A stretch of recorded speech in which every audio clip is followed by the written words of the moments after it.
Welcome to TDS studios. Hi friends, எல்லாம் சூப்பராக இருப்பீங்கன்னு நினைக்கிறேன்.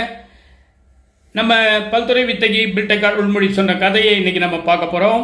அது ஒரு அருமையான, வளமையான, பயனுள்ள ஒரு கதை. அனைவரும் அவசியம் தெரிந்து கொள்ள வேண்டிய விஷயம் கொண்ட கதை. அது இப்போ நம்ம பார்க்கலாம். ஒரு மிடில் கிளாஸ் ஊருங்க. அதில் ஒரு வீட்டில் ஒரு பாட்டி வேலை செஞ்சிட்ருக்காங்க. அவங்க பேரன் ஸ்கூல் விட்டு வர்றார். அரை நேரம் அன்றைக்கி ஸ்கூலு, மத்தியானமே வந்துடுறாரு.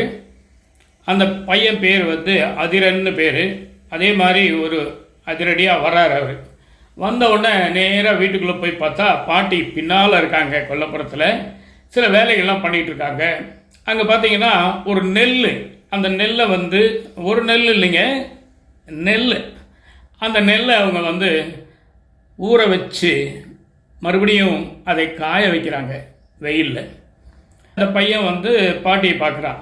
ஏன் டைரெக்டாக கடையில் போய் அரிசி வாங்காமல் இவங்க என்னமோ பண்ணிகிட்ருக்காங்களே அப்படின்னு பார்க்கும்போது அவனுடைய அந்த சந்தேகத்தை, மனதிலே தோன்றிய அந்த எண்ணத்தை புரிந்து கொண்ட பாட்டி அவங்களே பதில் சொல்கிறாங்க. அது அப்படி இல்லைடா பேரா, நான் சொல்கிறேன், விவரமாக கேளு. இந்த நெல்லை விவசாயி வயலில் விளைவிக்கிறாரு. அது நல்ல பக்குவத்துக்கு வந்த பின்ன அறுவடை பண்ணி கொண்டு வராங்க. அந்த நெல்லை நம்ம என்ன பண்ணணும் அப்படின்னு சொன்னால், தண்ணியில் ஊற வச்சு கொஞ்சம் அவிக்கணும்னா வேக வைக்கணும். அதுக்கப்புறம் எடுத்து அதை வெயிலில் காய வைக்கணும். காஞ்ச பிறகு தான் அரைக்கணும். இதில் என்ன நன்மைன்னு கேட்டிங்கன்னா, அந்த மாதிரி ஊற வச்சு அவிக்கும்போது அந்த நெல்லில் இருக்க அந்த சத்து எல்லாம் இலக்கம் கொடுத்து அரிசியில் ஏறிக்கும். நல்லா காஞ்ச பிறகு மிஷினில் அரைக்கும்போது அரிசி தனியாக, உமி தனியாக வந்துடும். அந்த அரிசி முழுசாக இருக்கும், சத்துள்ளதாக இருக்கும். இதைத்தான் நம்ம புழுங்கல் அரிசி அப்படின்னு சொல்கிறோம். இதே நம்ம பொங்கல் அன்னைக்கு பொங்கல் வைக்கிறோம் இல்லையா, அது நேரடியாக வயல்லேருந்து வந்த நெல்லை மிஷினில் கொடுத்து அரைச்சி அந்த பச்சரிசியில் பொங்கல் வைக்கிறோம்.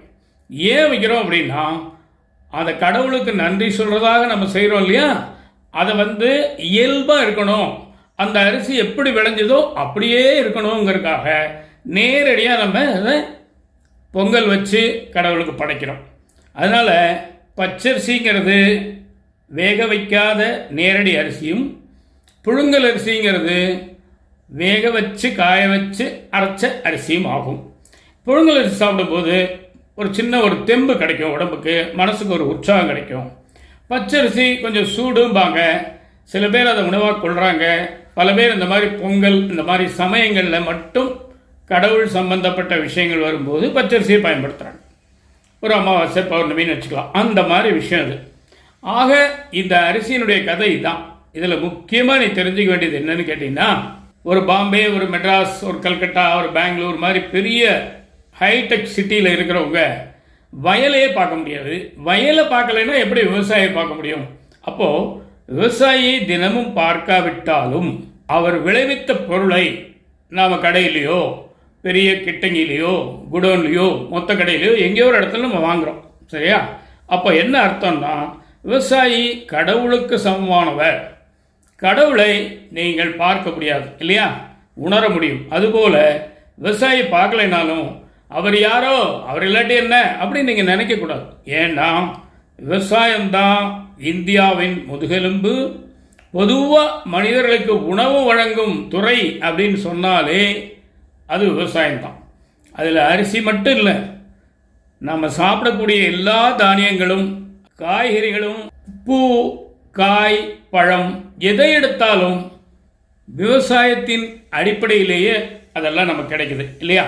அப்போது விவசாயிங்கிறவங்க பெரிய ஒரு மதிப்பு மிக்க நபர். ஆனால் நடைமுறையில் அவங்களுக்கு சரியான மதிப்பு இல்லை. விளைபொருள்களுடைய விலை சரியாக கிடைக்கிறதில்ல. இடுபொருள்கள் மற்றும் கூலி, வண்டி வாடகை, அது இது, தண்ணி பற்றாக்குறை எல்லாம் சேர்ந்து விவசாயின் கழுத்தை நெரிச்சிட்டு இருக்கு.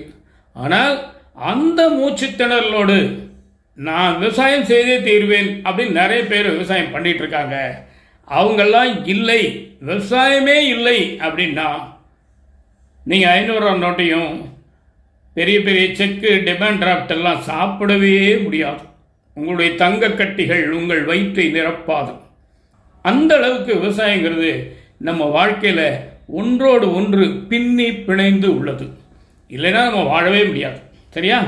அதனால் நீ விவசாயத்தை நல்லா புரிஞ்சுக்கணும், அரிசியினுடைய மதிப்பை தெரிஞ்சுக்கணும். இப்போ இருக்கிறவங்களுக்கெல்லாம் அது தெரியாது அப்படிங்கிற மாதிரி சொல்கிறாங்க.